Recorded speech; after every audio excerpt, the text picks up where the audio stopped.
muri uyu mwanya muri kumwe na Eugenia Mukankusi ndabasuhuje mwese kandi mbahaye ikaze mu biganiro bya radio yanyu. Mu Burundi umunyeshuri wese wiga mu mashuri acumbikiwe agomba kuzabanza kwerekana urupapuro rwemeza ko atanduye virusi ya corona mbere yo kwakirwa. Kubapima bizakorwa hagati y'itariki ya 10 n'iya 14 z'uku kwezi kwa 9.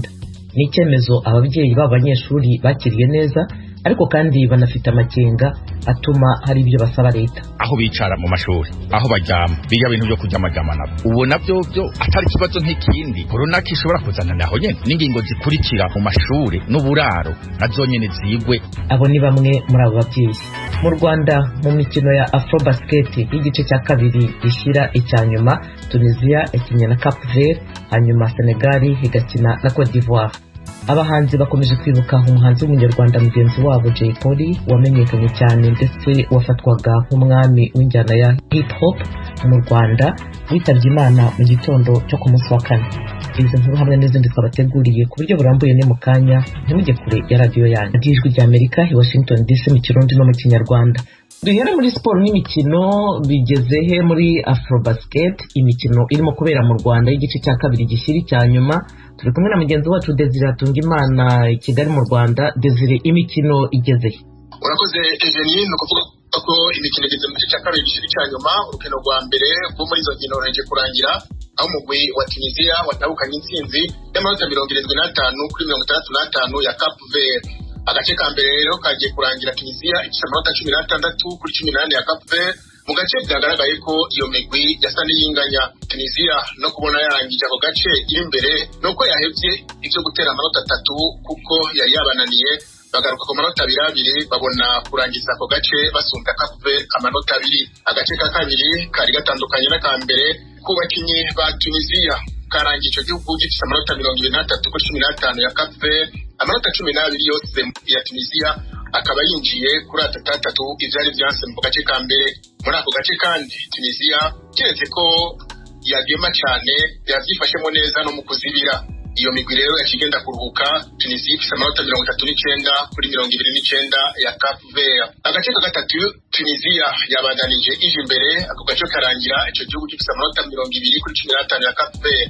Agace ka kane ari nako ka nyuma umugwi wa Cap Vert no washoboye kugatahukana ku manota 21 kuri 16, ariko ntaco byahinduye kuko Tunisia yari imaze kubaje imbere, ica mbere irangiza urukino ifite intsinzi. Tunisia rero ikaba ibaye igihugu ca mbere kironse uburenganzira bwo gukina urukino rwa nyuma bitegekanijwe ko ruzoba kuri uno w'Imana. Ico gihugu kiracarindiriye umugwi bazotana mu mutwe kuko urukino ruza Cote d'Ivoire n'igihugu ca Senegal nago bamaze gutangira. Igihugu ca Tunisia rero kikaba gitegereje utahukana intsinzi, akaba ari bazohura mu rukino rwo kuri uno w'Imana ari nago rwanyu. Desire Hatungimana, ndagushimiye kuri aya makuru. Murakoze namweje. Mu Burundi umunyeshuri wese wiga mu mashuri acumbikiwe agomba kuzabanza kwerekana urupapuro rwemeza ko atanduye virusi ya corona mbere yo kwakirwa. Kubapima bizakorwa hagati y'itariki ya 10 n'iya 14 z'uku kwezi kwa 9. Amashuri abanza n'ayisumbuye mu gihugu akazatangira kuri iyo tariki ya 14. Mugenzi wacu uri mu biro by'Ijwi rya Amerika i Nairobi muri Kenya, Eroje Birikaneza, abahinkuru irambuye. Umuvugizi w'ubushikiranganji bw'amagara y'abantu niwe yabitangaje ku mugwa mukuru w'ubutunzi Bujumbura kuri uyu wa gatanu ku muhingamo. Yavuze ko umunyeshuri azoba arekuriwe kwinjira mu ndaro wenyene ari uzoba afise ibipimo vyerekana ko atabwandu bw'umugera wa corona afise. Muganga Jean Bosco Girukushaka yemeza ko utunenge twari twibonekeje mu gice cya gatatu c'umwaka w'ishuri uheze, aho hatangura gufatwa ingingo yo kubanza gusuzuma abanyeshuri bo mu mashure y'indaro bavuye mu biruhuko, ubu twatorewe umuti. Uku niko abisigura. Ubwa mbere twari twabahaye iminsi 3 gusa, mwumvise uko twagize iminsi 5 tuzopimira mu burere bwose bw'ubuvuzi mu gihugu cyose cy'u Burundi kugira umunyeshure yipimishe ahari hose. Ibitaro by'ubuvuzi dufise bikaba birenga 48. Muganga Girukushaka avugira ubushikiranganji bw'amagara y'abantu mu Burundi yemeza kandi ko ibintu byose bikenewe kugira ngo isekeza ryo gupima abanyeshure rigende neza bihari. Tuzoca turaba ingene twongereza abapima babe benshi muri ivyo bisata, hanyuma ibijanye n'ibikoresho aho twobahumuriza birakwiye, n'ibijanye n'imiti nta kibazo dufise irakwiye. Ijwi rya Amerika ryashimye kumenya uko abavyeyi bakiriye ingingo maze ryegera bamwe mu ntara ntara za Bubanza na Cibitoke mu buraruko bushira uburengero. Barayishima ariko bagasaba ko haba izindi ngingo mperekeza. Aho bicara mu mashuri, aho baryama, bijya bintu byo kuryamajama nabo. Ubona byo atari kibazo nk'ikindi. Corona kishobora kuzana naho nyene n'ingingo zikurikira mu mashuri n'uburaro nazo nyene zigwe. Umwana agiye agwaye ni ingorane ku bavyeyi, atanduye nituze mu bavyeyi.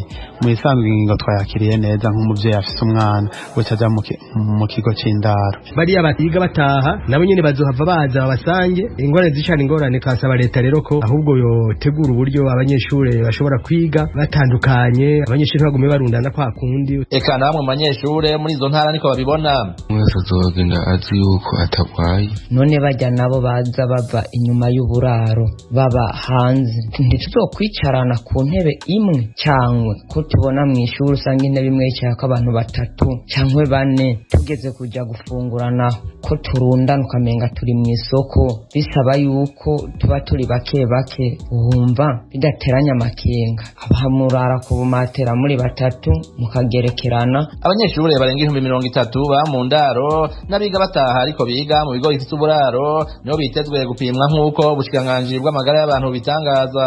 Haraheze iminsi mu ntara zitandukanye Kirundo na Ngozi mu buraro kwavugwa abantu benshi bandura ikiza ca COVID-19 hamwe muri za Bururi, Makamba na Rumonge mu manuko bushira uburengero. Bamwe mu bahinga bajejwe amagara y'abantu bemeza ko hisunzwe ibitigiriza abantu banduye mu ndwi zine ziheze bikagereranywa n'ikiringo kingana gutyo nyene cazibanjirije, habaye kwiyongera ko abantu bandura ku bice birenga 200%. Muganga Jean Baptiste Nzorironka nkuze munyamabanga ntayegayezwa mu bushikiranganje bw'amagara y'abantu ku 24 ukwezi guheze yabwiye abamenyesha makuru ko atabiharuro bigezweho ubwo bushikiranganje bugira kubijanye n'abandura bakira n'abahitanwa na coronavirus. Ibitigiri hariho ikigo kijejwe kuvyegeranya, nibaza ko atabitigiri bihari bigezwe ko uno munsi bari baje bafise ntavyo batweretse mugabo batubwiye ko bagiye kuvyegeranya. Abategetsi b'abarundi uhereye kuri President Evariste Ndayishimiye nubwo bahimiriza abantu kwikingira ntibahisha agashavu bafitiye abavuga ko abandura bamaze igihe biyongera. Aha President Ndayishimiye rekagaya mu mesha makuru Etraf Ndikumana akorera itorokanizo ry'amakuru y'Abafaransa AFP hamwe na radio y'Abafaransa RFI. Hari kwa 19 ukwezi k'umunani guheze rekaganira n'abarundi ba mu mahanga bariko basozera indwi yabahariwe. Hariho umurundi ababajwe cyane nuko COVID mu Burundi taratwugana. Muramwumva ku maradi avugira kuri RFI arababaye ngirakari mu kwiyahura kubera COVID itarugarana abarundi. Umuntu akavuga ko uno munsi abarundi bitaro byose byuzuye gatakiro nkawe yifuza kubera COVID. Niwe murundi umenyesha makuru wenye nasigaye arota Burundi bugwa mu manga, arota abarundi bamarana, arota abarundi bapfa. Siwaje wabona COVID irashitse neza gwe twicarike. Abategetsi b'u Burundi batangaje mu kwezi guheze ko bazakina incanco bakanazibika mugabo basigura ko batazigera bahimiriza abanyagihugu kuziteza. Gusa umushikanganje ajejwe umutekano ari nawe ahagarariye mu w'igihugu jejwe kurwanya COVID-19 Jean Rakobuca yemeje ko uzokenera urukingo azoruhabwa ariko akiyemeza ko ataco azobaza leta ruramutse rumugize ko ingaruka mbi. Ibiharuro vya nyuma bitangwa n'uwo mugwi vyerekana ko abantu batarenga 10 ari bamaze guhitanwa n'ikiza ca COVID-19 ku barenga 11,000 basanganywe ubwandu bwaco, ku bantu barenga 50,000 bamaze gupimwa kuva mu kwezi kwa gatatu 2020. Umuntu wa mbere yamenyekanye ko afise ubwandu bw'umugera wa corona mu Burundi. Eroje Urikaneza, Ijwi rya Amerika. Umuhanzi w'umunyarwanda wamenyekanye cyane ndetse wafatwaga nk'umwami w'injyana ya hip hop mu Rwanda yitavye Imana mu gitondo cyo ku munsi wa kane. Uyu muhanzi Joshua Tuyishime wamenyekanye ku izina ry'ubuhanzi nka Jay Polly yaramaze amezi agera kuri 4 afunze. Yitavye Imana ubwo yaragejejwe ku bitaro bya Muhima mu mujyi wa Kigali aho bivugwa ko yageze arembye. Ntabwo ariko hari hatangazwa neza icyabaye intandaro y'urupfu rw'uyu muhanzi. Benshi mu bakunzi be n'abahanzi bagenzi be bashenguwe n'urupfu rwe bavuga ko agiye akiri muto kuko yapfuye afite imyaka 33 y'amavuko. Mugenzi wacu Tim Ishimwe avuganye n'abahanzi b'abanyarwanda baba inaha muri Amerika, Didas Ntakirutimana uzwi cyane ku izina ry'ubuhanzi rya Mr D na Nicky Roland Mutoni bamubwira uko bakiriye urupfu rwa Jay Polly nk'umuhanzi mugenzi wabo. Ubundi umuntu yapfuye urupfu ni ikintu kitamenyerwa na rimwe. Umuntu yabagiye ntabwo abazongera kumvikana, ntabazongera guhura n'abantu, ubuzima buhagaze. No kuvuga ngo n'ibikorwa aba yarakoze bibaho, yego wenda yari by'indashyikirwa birakomeza bikavugwa, ariko urupfu rurababaza nkibyumva ufite ntabwo sinzi ukuntu nabikubwira ntabwo nabyemeye cyane ko burya iyo umuntu atarwaye ngo umenye ko arwaye kubera ko Jay Polly ni umuntu ukomeye ntabwo ari kurwara ngo abantu ntibabimenye kumva gusa umuntu arapfuye biragorana kubyakira kwiza n'ubu biragoye kugira ngo umuntu abyumve. Mr D uri umuhanzi ukorera ibikorwa byawe bya muzika hano muri Amerika. Jay Polly yari mu Rwanda niho yanapfiriye. Abahanzi bashobora kugira byinshi bahuriramo cyangwa ahantu henshi bahurira. Hari ibikorwa mwaba mwarigeze guhuriramo wenda nk'ibitaramo?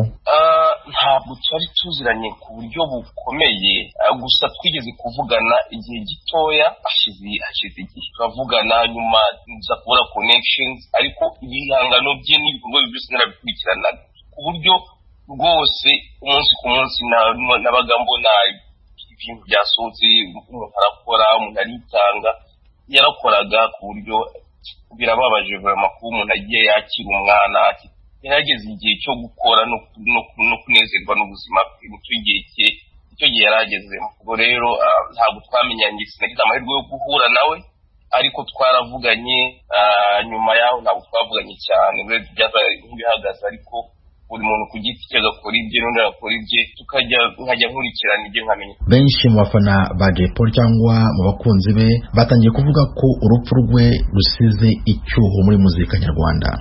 Ibi nawe niko ubibona? Urabona ari iki kigiye guhinduka mu muzika nyarwanda? Niki ubona abahanzi bagomba gukora kugira ngo bazibe icyuho cya Jay Polly?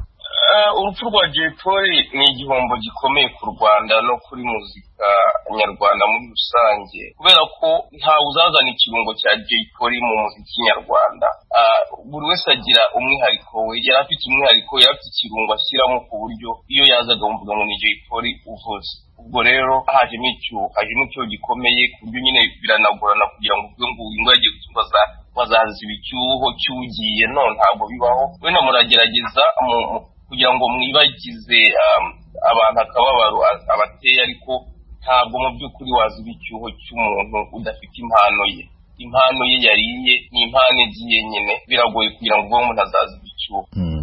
Nk'umuhanzi mugenzi wawe uzamwibukira kuki? Nzamwibukira ku bikorwa byinshi yakoze kugeza n'uyu munsi. Nta wundi muntu uzakora ibyo yakoze, yabikoze ku giti cye, abikora mu gihe cye, abikora nkawe. Buri wese azakora ibye, ntawe uzakora ibya Jay Polly ariko ntabwo navuga ngo nzamwibukira ku kintu ni iki byose. Maze kuvugana na Mr D umuhanzi w'umunyarwanda ukorera ibikorwa bya muzika no muri Leta Zunze Ubumwe za Amerika muri Leta ya Ohio, navuganye kandi na Meek Roland Mutoni nawe ni umunyarwandakazi uririmba utuye muri Leta ya Georgia. Nawe ntangira mubaza uko yakiriye urupfu rwa mugenzi wabo Jay Polly. Narumenye yesterday kuva kuri friend wanjye nabonye yapostinze kuri page ndavuga se ibi n'ibyo mubajije arambwira ngo yego nibyo. So byambabaje cyane, byambabaje kuba umuntu nk'uwo agiye akiri muto afite a lot of dreams nyinshi. So inzozi. So jewe nkanjye byambabaje cyane na n'ubu ndakibaza n'iki cyatewe n'urupfu rwe ari mu bantu batangiye hip hop mu Rwanda. Urabona urupfu rwe rugiye guhindura iki mu muziki nyarwanda? Of course ni legend, so abana bato bamureberagaho. Icyo nzi cyo for sure hari ibigiye guhinduka. N'ikintu wumva uzamwibukiraho nk'umuhanzi mugenzi wawe ni iki? Jewe nakundaga music we, like hip hop ko naririmba byanshimishaga, nari umufana we. Ubutumwa waha abakunzi be, ubwo ndavuga n'umuryango we ndetse n'abahanzi b'abanyarwanda muri rusange? Ubutumwa naha abantu bamukunda no gukomeza bakihangana, no gukomeza bagasengera famiye ye, no gukomeza kandi bagashyigikira n'ibikorwa bye, ntibazamwibagirwe. Mr D na Meek Mutoni, abahanzi b'abanyarwanda bakorera ibikorwa byabo bya muziki hano muri Amerika, ndabashimiye cyane ku mwanya mwahaye Ijwi ry'Amerika. Ijwi ry'Amerika.